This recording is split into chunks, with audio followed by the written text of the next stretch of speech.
Alright. This is Bitten by Nostalgia.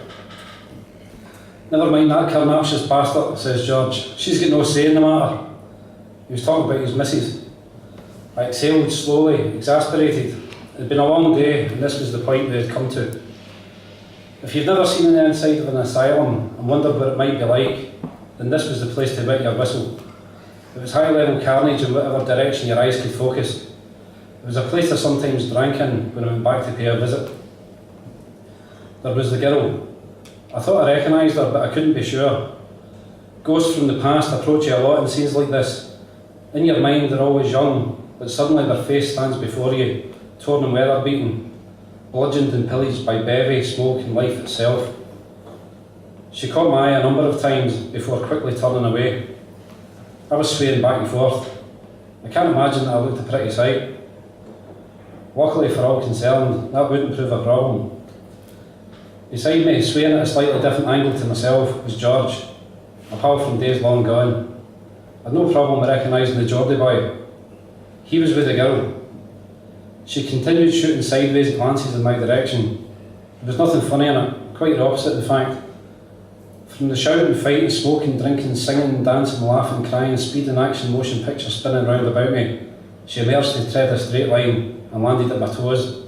"Ya boring bastard." This was her opinion. I never answered. I was talking to her other half. He was bitten by nostalgia. "Come round tomorrow," says George. "A drink for old time's sake." "One boring bastard," says the interminable voice. She repeated it at least a dozen times between his invitations to their house, incessant like someone hoovering when you're trying to listen to the telly. "You're a boring bastard. For old time's sake. A boring bastard. A drink for old times. One utter boring bastard. What'd you say?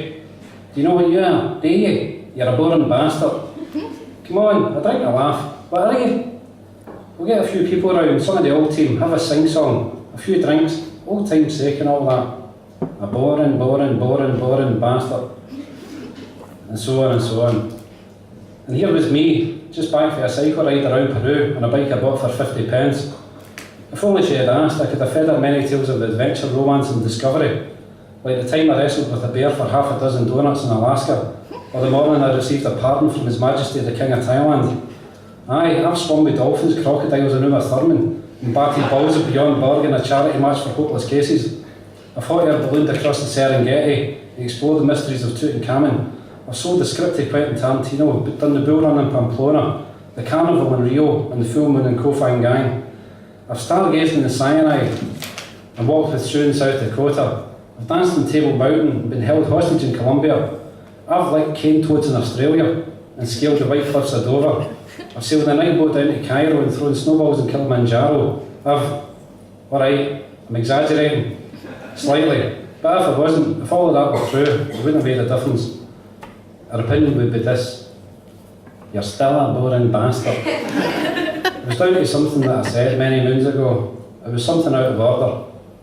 Take a handful of hate, add a pinch of salt, and simmer for 15 years. Serve it every opportunity. It was the way things were, and nothing would ever change them. It's why I had to turn the invitation down. "See," she exclaimed in disgust, "I tell you, you were a boring bastard." She turned and walked away. Geordie's eyebrows knitted, his head shaking slightly. I noticed that his teeth were on edge. Some things are better left unsaid. So got a wee bit reticent about this one. I'm not really sure of its merits, but fuck it. It's called Mescaline Dreams, and it's about the random things that happen. I caught her eye at a car crash on the Hammersmith Bridge. It sounds a touch horrific, but it could have been much worse. From torn and twisted metal crawled the passengers unhurt.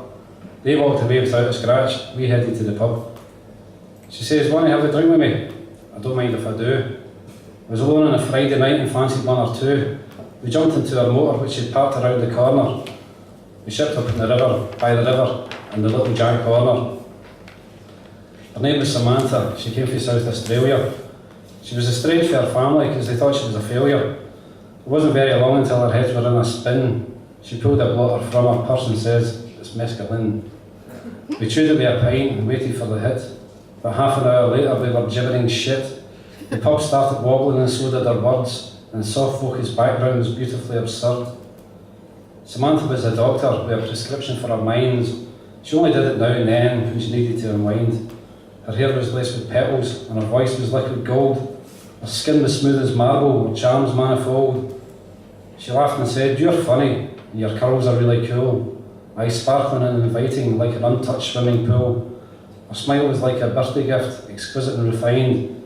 And when she put my hand in hers, she surely read my mind. I taxied back to her place for a little lump of dope, while London whistled past us in a brash kaleidoscope of colour and of noise, and people whizzing by, and the world would stench bleeding if the leaders all get high. We lay upon a rug for hours, floating in the feeling, and spiders on her bowie as they waltzed across the ceiling. And in the morning over breakfast, of luminous reds and yellows, she kissed me with the softest lips. "We'll fly again, young fellow."